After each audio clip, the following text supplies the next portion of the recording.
do semeador, Lucas 8, versículo 4.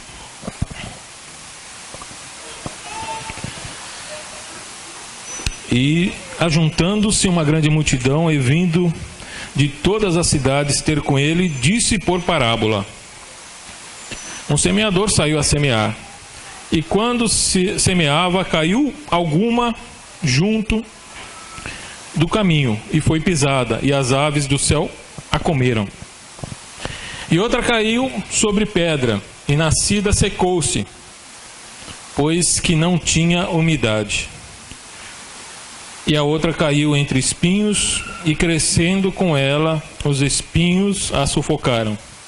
E outra caiu em boa terra, e nascida produziu fruto, 100 por um. Dizendo ele estas coisas, clamava: quem tem ouvido para ouvir, ouça. Senhor, a tua palavra, Senhor, foi lida, Senhor, nós, ó Pai, já te louvamos, Senhor, e tantas coisas, Senhor, já foram pregadas aqui, transmitidas, Senhor, da tua parte para as nossas vidas, Senhor. Que eu seja usado, Senhor, nessa noite para ser um instrumento teu, Senhor, de bênção para estes jovens, de que idade for, Senhor Deus, porque aqueles que esperam em ti, Senhor, renovam as suas forças, Senhor. Que sejamos renovados, Senhor, hoje também, através dessa palavra, exortados, Senhor, ó Pai, consolados, ó Pai, e cheios, Senhor, do teu Espírito para realizar, Senhor, a tua vontade em nossas vidas, Senhor, que é sempre boa, agradável e perfeita. Ó Pai, é que nós te pedimos em nome de Jesus. Amém. E essa parábola aqui do semeador é uma parábola que eu prego há muito tempo, mas sempre eu medito e paro nela e tiro coisas para a minha vida. E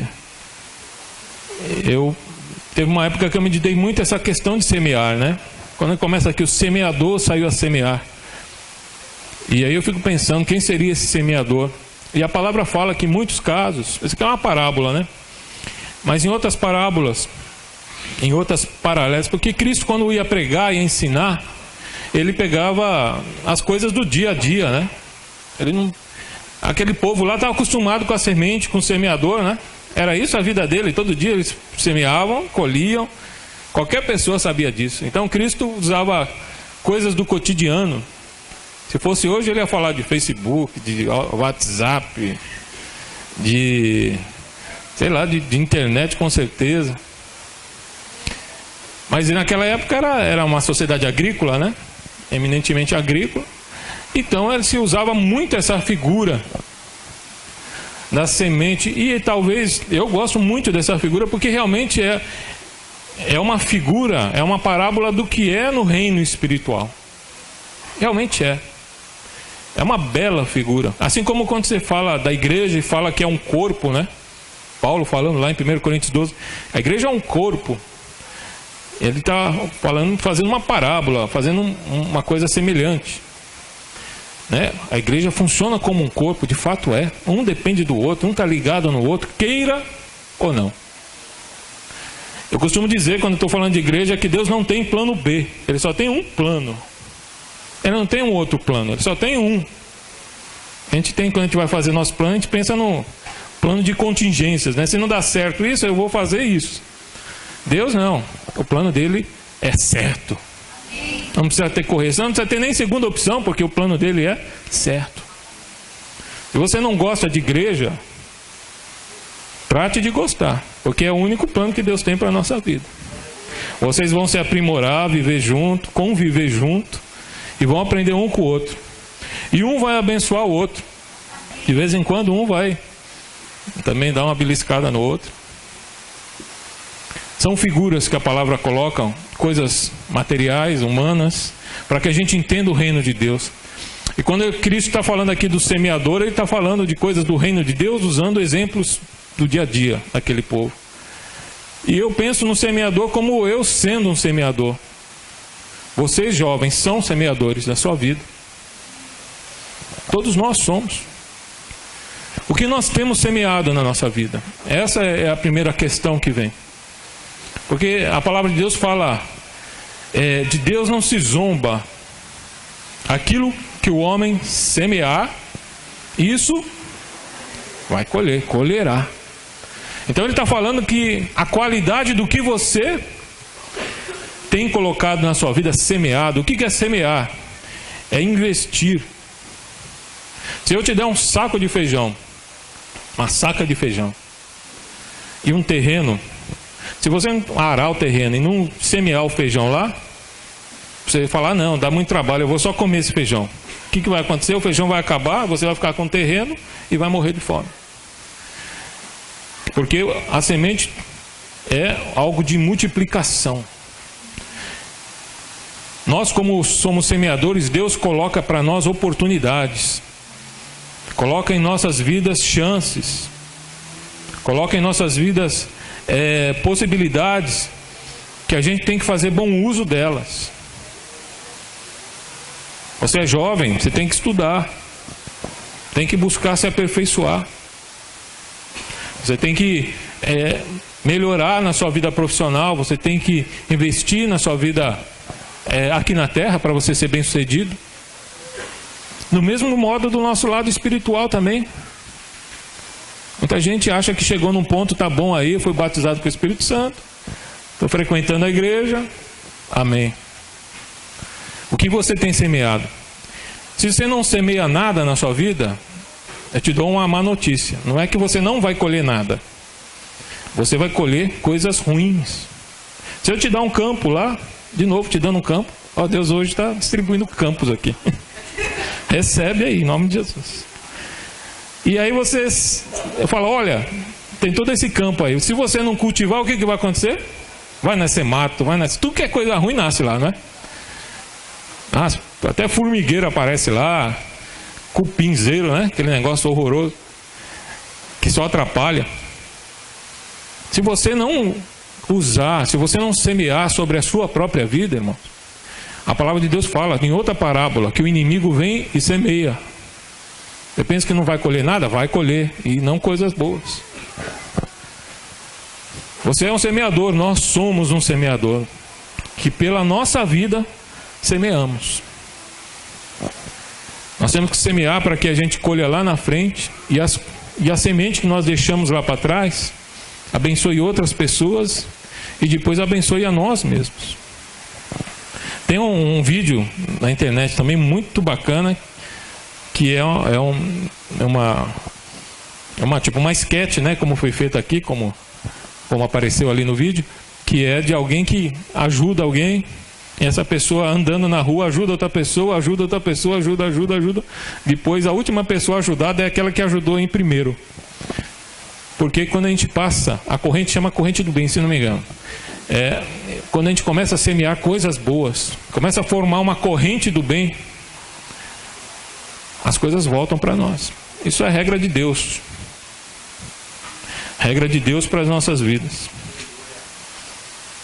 Nós somos esses semeadores. Temos que semear.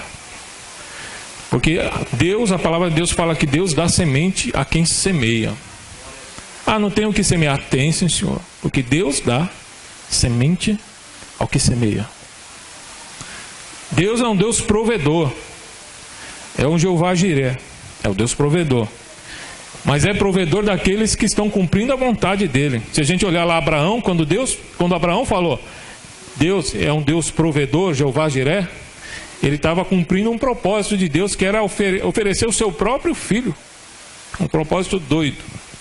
E precisa ter muita fé e conhecer Deus muito bem para que a gente cumpra isso, né? Semear coisas boas, semear semente de fé na nossa vida, semear semente de um coração bom.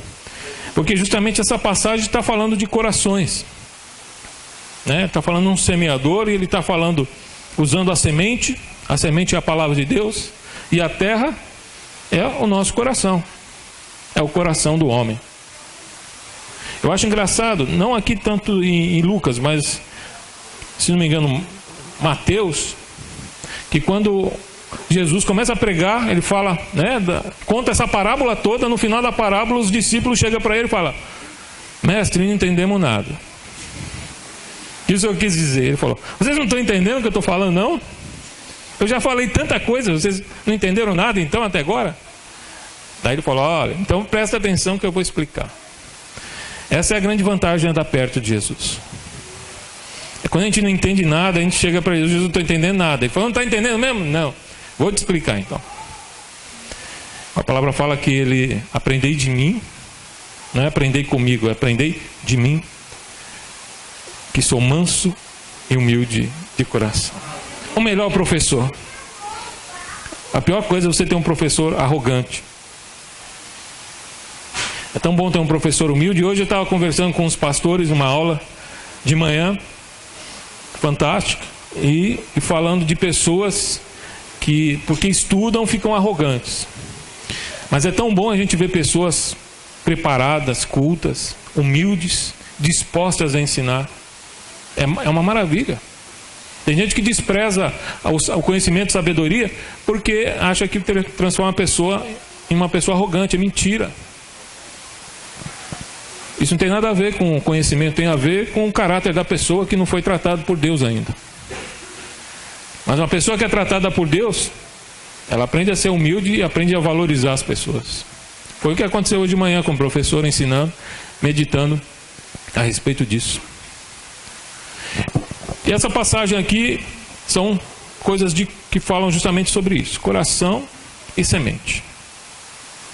Semente é a palavra de Deus, coração é o terreno que vai cair essa semente.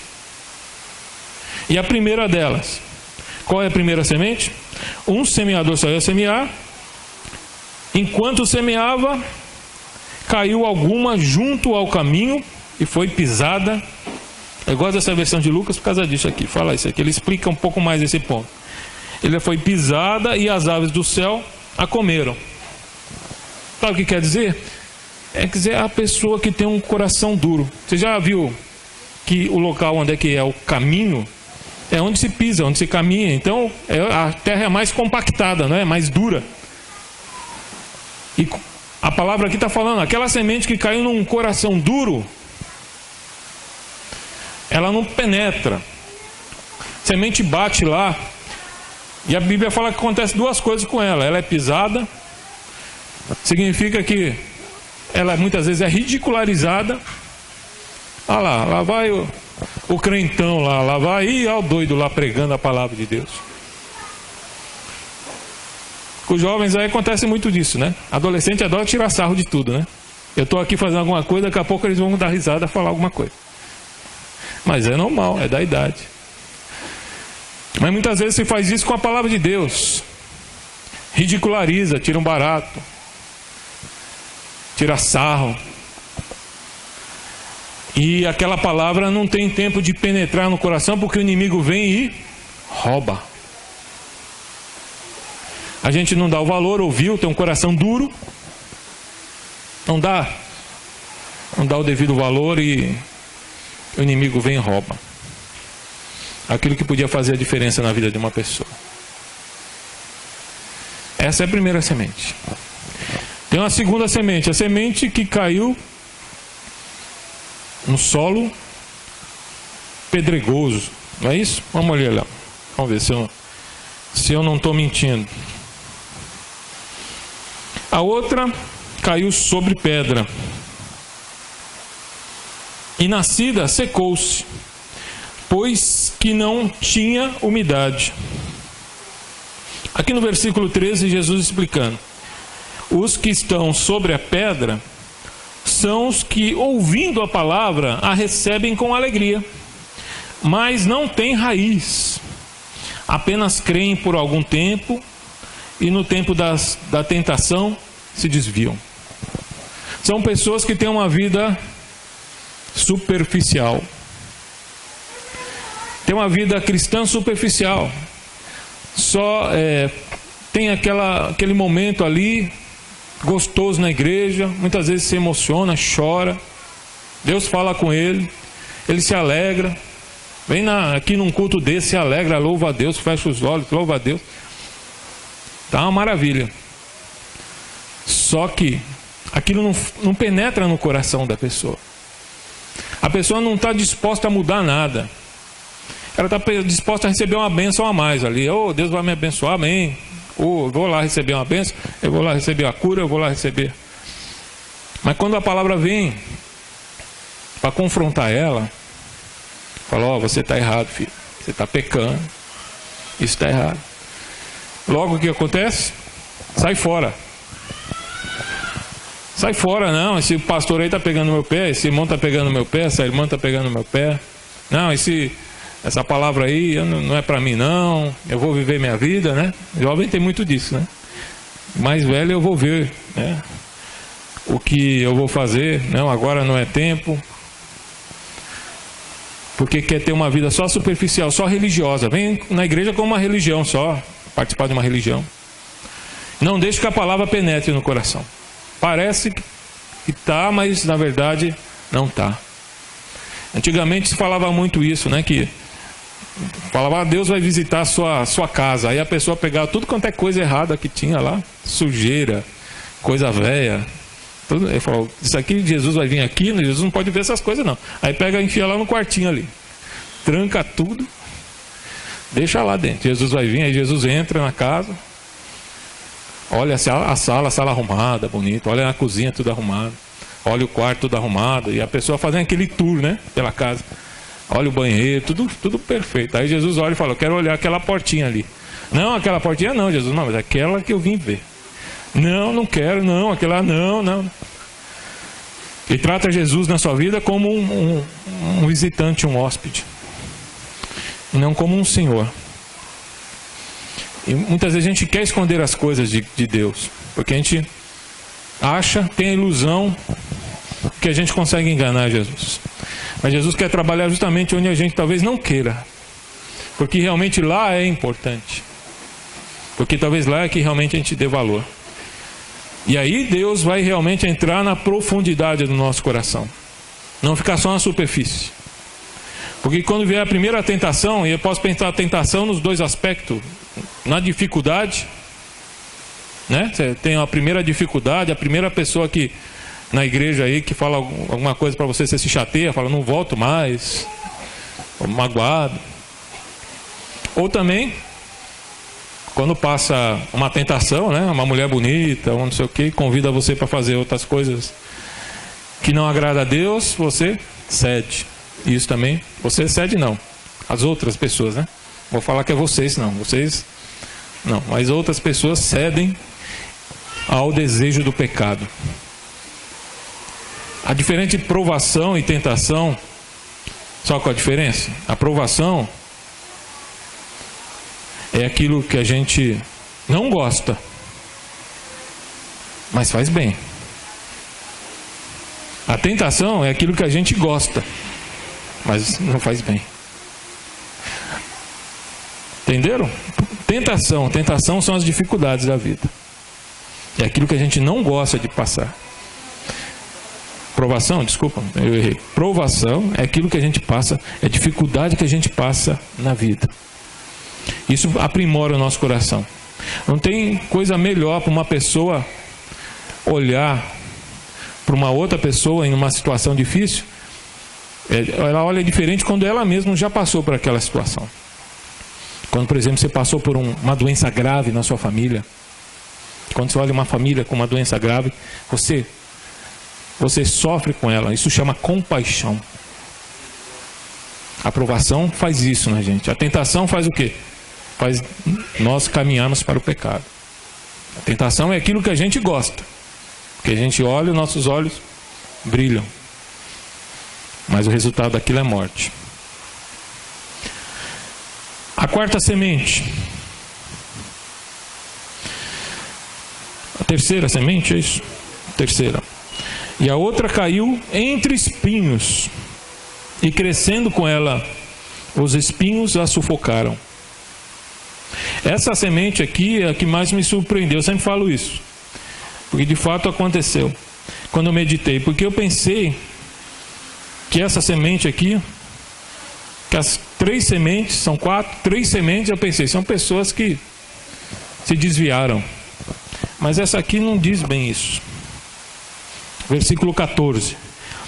E a que caiu entre espinhos, esses são os que ouviram, e indo por diante, são sufocados com os cuidados e riquezas e deleites da vida, e não dão fruto com perfeição.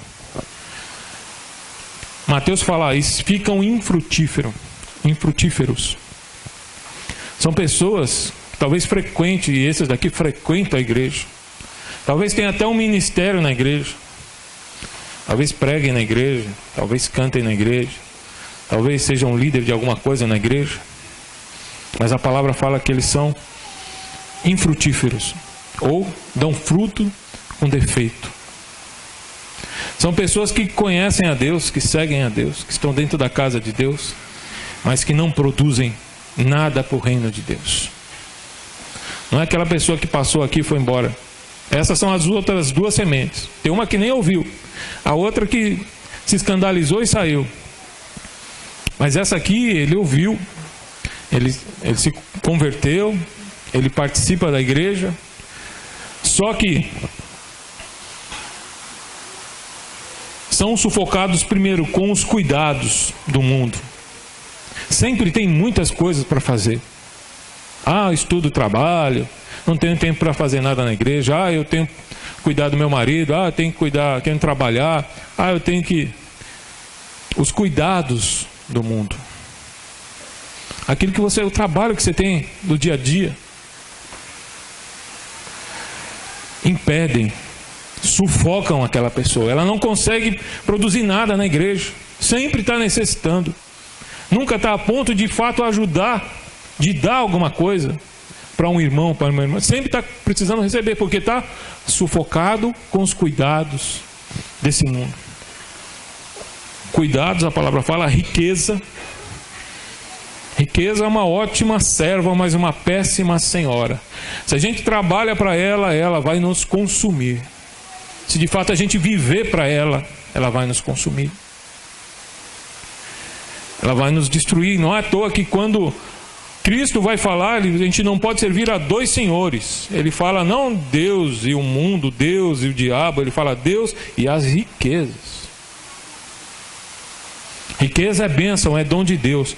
Mas quando ela domina o nosso coração, é destruição.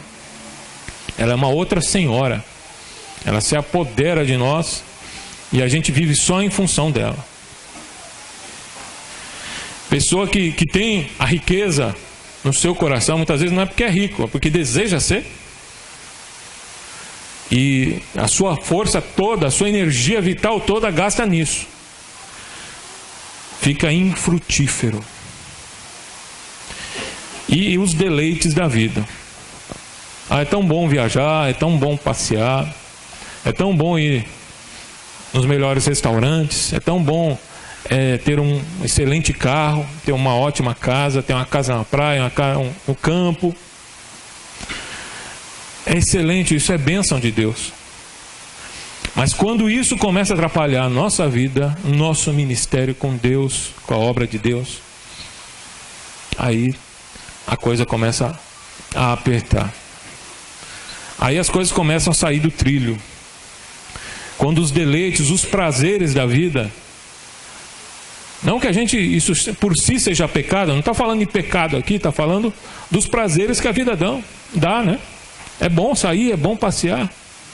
Aquela história daquele irmão que passa 20 anos orando para Deus dar um carro. Quando ele dá um carro, não vem mais um culto, que ele tem que visitar os irmãos, tem que visitar os parentes, ir na praia.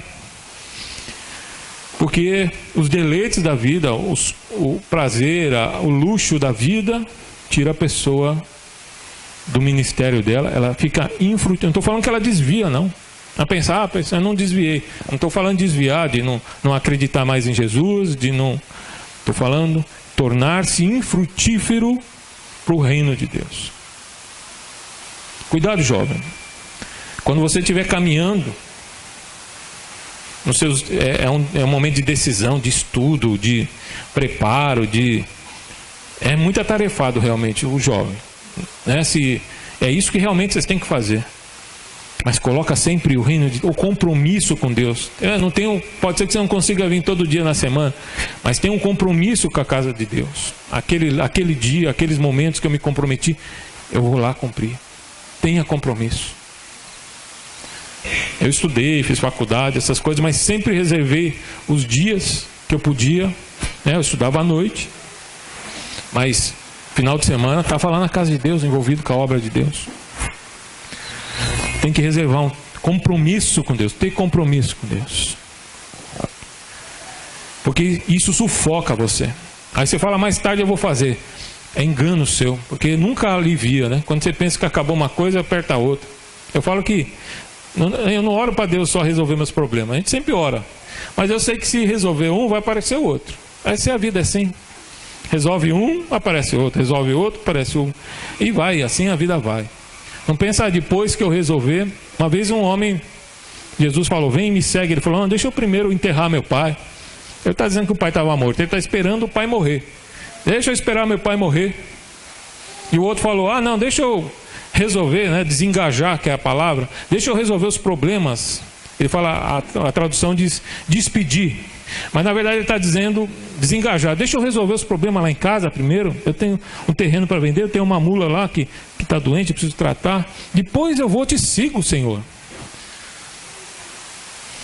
Daí Jesus já falou, ó, você põe a mão no arado, olha para trás, vai para trás. Na hora que Deus nos chama é urgente, é urgente. O depois é depois.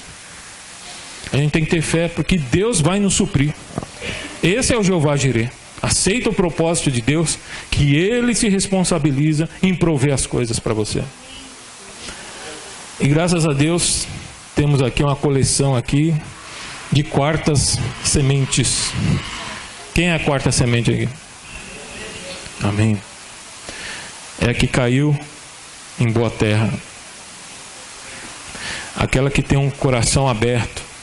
Porque a terra arada, que é a terra que é boa para receber semente, é uma terra que já passou lá o arado, né? As relhas. Uma vez eu fui pregar e falei, em vez de falar relhas, eu falei orelhas do arado. Os irmãos deram tanta risada. E eu falei orelhas do começo ao fim, para ser bem convicto, né? Mas o que quer dizer é que o arado passa na terra, ele sai rasgando. Ele quer pôr ar na terra, por isso que chama arar. Pôr ar na terra, quebrar aquela dureza. Muitas vezes, para a palavra de Deus penetrar no nosso coração, Deus tem que dar uma quebrada mesmo, passar um aradinho aí no coração, para a gente baixar a nossa bola e entender que só o Senhor é Deus, entender que tudo está no controle dEle. Por mais que eu projete, por mais que eu imagine, tudo está no controle de Deus. E quando a gente mais entender isso, mais fácil vai ser a nossa vida, a gente vai sofrer mais e as coisas vão andar melhor. Porque Deus está no controle das nossas vidas. Que a gente tenha esse coração aberto para as coisas de Deus. Talvez você esteja pensando, glória a Deus, aceitei Jesus, já estou fiando na casa de Deus, já sou essa boa semente, esse bom terreno. Não é todo dia, irmão. Todo dia que a palavra falar com você, seu coração tem que estar aberto para receber essa palavra. Não pensa que hoje já recebi, hoje Deus me transformou, amanhã eu já estou bom. Não. É todo dia, é todo momento. Quando Deus falar aos nossos corações têm que estar abertos, tem que estar arado, para que a semente entre e tenha efeito. Porque a pior coisa que tem é quando o crente fica velho. Não é ficar idoso de idade, nada, é ficar velho. Como aquele profeta velho. Quando foi um profeta novo, foi levar lá a palavra, Deus falou, vai lá e fala isso. Volta, mas não senta, não come com ninguém, não faz nada, vai lá e volta e pronto. O profeta novo foi, está lá em Reis, no mesmo capítulo agora. Foi lá, chegou lá para o rei e falou, é assim, assim, assim, assado. Deus mandou fazer isso. Perfeito. Aí o rei falou, eu aceito, essa palavra é de Deus mesmo. E era uma palavra de correção, que era idolatria, tudo mais. Ele falou, mas senta aqui com a gente, fala mais de Deus. Ele falou, não, Deus me mandou vir aqui falar isso e vou embora, porque Deus mandou eu nem sentar aqui. Amém. Aí ele voltou no meio do caminho, um profeta, a Bíblia fala, um profeta velho, parou ele no meio do caminho e falou, não, Deus me disse que você tinha que vir ficar comigo. Aí o profeta novo foi lá, na inocência. Aí Deus falou com o profeta novo, falou, você me desobedeceu, você foi ouvir aquele profeta velho. Não é da idade, não é do tempo. É porque era um profeta que vivia naquela terra, convivia com aquela idolatria toda que tinha lá, mas não abriu a boca para falar nada.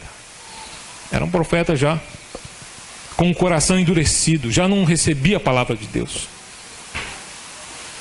E aquele profeta, no final das contas, quem morreu ainda foi o profeta novo que não obedeceu.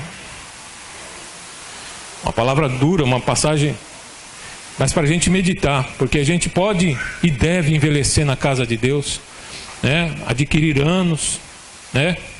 Aqui meus cabelos já estão ficando brancos, né? Não está igual do pastor Assi, nem do meu pai, que ele dá uma pintadinha ali, né? Mas isso também é experiência. Mas eu sempre oro: Deus, não me deixa meu coração envelhecer, que eu sempre seja arado, com o coração aberto para receber o que o Senhor tem para me dizer. Isso que é todo dia ter um coração, todo dia ser esse terreno abençoado, que recebe a palavra de Deus, e essa palavra faz efeito. Ela faz efeito porque a palavra fala que a semente caiu e ela deu fruto. Nosso coração seja assim, coração aberto, deixar Deus agir, para que possa produzir em nós frutos, que possa abençoar a nossa e outras vidas. Que nós sejamos abençoados e outras pessoas sejam abençoadas através das nossas vidas. Eu queria que você curvasse sua cabeça nesse momento. Meditasse. Como é que tem sido o seu coração? Será que você tem sido esse coração aí, duro, que não aceita, ridiculariza? Porque muitas pessoas dentro da casa de Deus estão ouvindo, mas na sua mente ali estão rebatendo tudo que o Espírito Santo está dizendo. Não, aceite, ouve a palavra de Deus, abra o seu coração. Não queira ter uma vida superficial, não. Não queira ter uma vida sufocada pelos seus cuidados do mundo, pelos seus problemas. Ah, você não sabe quais são os meus problemas. Eu não sei mesmo, mas Deus sabe. E eu posso dizer para você, Ele tem a solução para todos eles. Mas não é essa a preocupação dele, a preocupação dele é com o teu coração. Porque problema você sempre vai ter na vida. E se a gente tem pouco problema, a gente aumenta os pequenos problemas que a gente tem. E Deus quer falar para você hoje à noite: abra o teu coração, mantenha o frescor do arado no seu coração. Que a palavra sempre tenha espaço na sua vida. E você nunca se envergonhe de mudar. Teve um pensador que falou assim: eu não tenho vergonha de mudar porque eu não tenho vergonha de pensar. Que a gente não tenha vergonha de mudar algumas coisas de nós, se Deus assim está pedindo, porque isso reflete maturidade, crescimento. Eu oro sempre para que Deus mude, melhore meu coração. Muitas vezes eu resisto a isso. Não sou santo, não sou perfeito como qualquer um de vocês. Eu resisto muitas vezes. Mas eu sei e eu creio que a vontade de Deus sempre é a melhor. É a mais agradável. Senhor, derrama do teu Espírito sobre os corações, Senhor. Ó Pai, que o óleo, Senhor, venha quebrantar, Senhor, os corações, amolecer os corações, para que a tua palavra tenha, Senhor, ó Pai, acesso a eles, Pai. Derrama, Senhor, do teu Espírito, derrama da tua graça. Senhor Deus de graça, que não haja corações duros aqui. Talvez pessoas, Senhor, que estejam ouvindo a primeira vez o teu evangelho, Senhor, eu não sei, mas que ele penetre no coração, Senhor. Que Satanás não venha roubar, Senhor Deus, mas que realmente venha encontrar um coração aberto para ouvir, Senhor, o que tu tens para nos dizer, Senhor. E não é pouca coisa, tu tem grandes coisas para as nossas vidas. Abra os nossos corações, abra as nossas vistas, para que possamos ver, entender, aceitar, ó Pai, e produzir, Senhor Deus, frutos, ó Pai, como a tua palavra fala, dignos, Senhor Deus, de arrependimento, Senhor, de pessoas que decidiram mudar, que entenderam que estavam erradas e que precisam de ti, Senhor Deus. Oh Pai, nos abençoe, Senhor. Fortalece os nossos corações, fortalece as nossas vidas. Ó Pai, é o que eu te peço em nome de Jesus. Amém.